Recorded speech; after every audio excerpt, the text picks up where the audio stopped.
not every single day doing your absolute best or striving for excellence looks the same.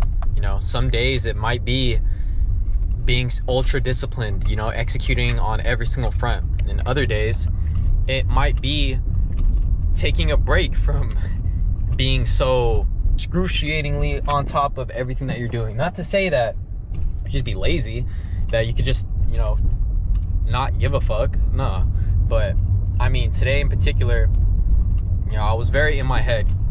I have this online business that's completely hinged on my personal development, and I've realized that when you are on the brink of transformation, true change, the people around you that you once thought understood you, that are really rocking with your vision and who you are ultimately, they're gonna start to feel threatened. That's not their fault. It has a lot to do with their ego, their emotions coming into play, and they simply don't understand the fact that if they're not on board with you, honestly, the only person it's hurting is them. That's genuinely how I feel. I'm at a point in life where I'm very interdependent. I take well enough care of myself to know that I'm of great help to other people if I deem them worthy to be in my circle. I had a great conversation with my brother today. He's not actually my brother. He's would be considered a very close acquaintance of mine, but the word friend isn't even in my vocabulary, because who the hell needs friends when you have artillery, when you have motherfuckers that will literally fight to the death for you, bro? And that's not even without a shadow of a doubt. I really mean this. Those kinds of people are very rare to come by. And in my 21 years of living, I've only found one of them, okay? Besides, of course, my lady, but, you know, she's in a completely different category of her own. She fulfills a different role in my life. You know, it's so refreshing speaking to him, because if you have quote-unquote friends that see eye to eye just like you do, just agree with everything, y'all do the same things, y'all live the same life basically, and are interested in the same things, how the hell are you ever gonna grow alongside someone else? You need to be putting yourselves in rooms and attracting the kind of relationships that they don't even necessarily have to be better than you, but they have to at least have differing viewpoints that you are able to see eye to eye to, basically agree to disagree. And eventually over time you'll realize that even the most polarizing people can actually be the most agreeable, because ultimately it's their philosophy that you have to get behind in order to agree with them. It's not their actions, it's not the way they live their life, it's not even what they really do. It's mainly the energy and the frame, the paradigm that they're under, that makes them do what they do. And I really just felt like part of my heart got broken. There's some information that I found out regarding somebody that I deeply love and I care for, and I would die for, really. And it just brought me back to a year ago when I remembered how literally live for other people. If you haven't watched my previous video or don't know, at one point I used to be suicidal, and the only reason that kept me from making that very rash decision was other people. There were people that cared about me, and I knew this. There were people that I knew my departure from this earth would have completely devastated them, and I couldn't allow that. You know, if you've ever been in that position where you've become so fed up with yourself or just with life in general that you literally start living for other people, it's not a good place to be in. It's a very poor spot mentally to derive your actions and your habits from, because you feel like you're not worth anything. You feel like your worth is literally to just appease other people.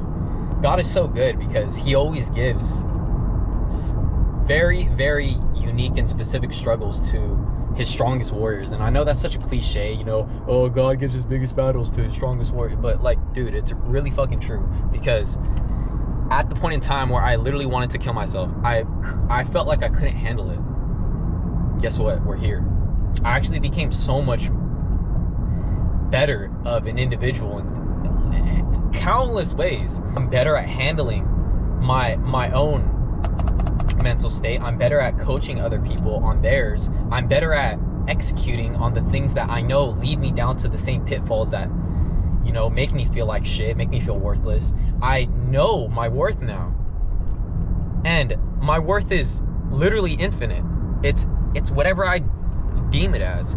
This content and coaching is something that I hold very dear to my heart. You know, I'm a very small creator. It's only a matter of time until enough people catch on to what I have going on here. And it's not just a means to an end. It's not like, dude, I'm about to become a super rich, you know, Andrew Tate type of figure. No, bro. I don't even really fully agree with everything he says, but I do respect, you know, where he comes from and the kind of message that he instills in young men. And I fall in a very similar category.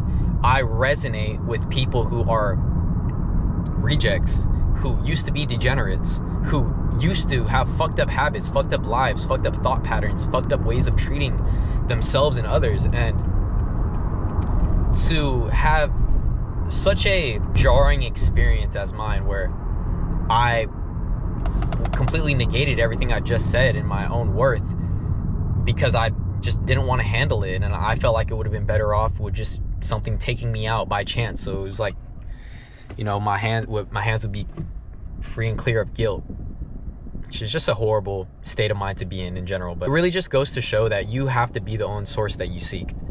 Don't expect anybody or anything else to mirror your perspective on life. And in fact, you are the only one that really has the capability to create change and create transformation in other people's minds. Put 5 dudes in the same room and they all think the same, nothing's gonna happen. They're gonna stagnate. They're gonna probably get worse. But you put 5 dudes that all come from different walks of life, that are all excel in different arenas in life, and they believed in themselves and they are successful. And success doesn't just pertain to money. It pertains to state of being. Wealth, for example, starts in the mind before you ever become actually wealthy. That in itself just is an analogy that I like to think of when I see my circle closing in on me. When I see the tight-knit circle that I already have still seem to get smaller. And it's no coincidence. It's not by chance. It's because I know I'm breaking past a threshold that makes other people uncomfortable. And that's fine. I've accepted that already, dude. I've literally, my entire life, it literally was set up in a way where I don't value dependency on other people. I actually hate it. I hate it so much. At the age of 15, I got straight to work.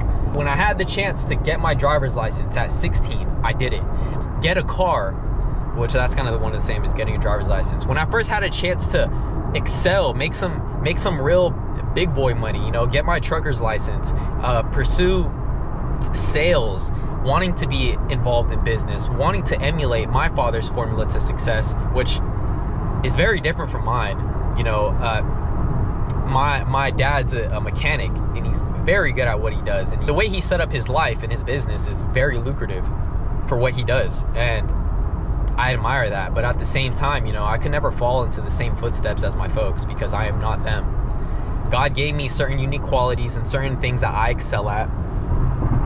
Mainly my ability to connect patterns and extrapolate abstract ideas to very simple to understand concepts that most people can digest. And also my ability to articulate. I enjoy being in front of a camera. I enjoy teaching.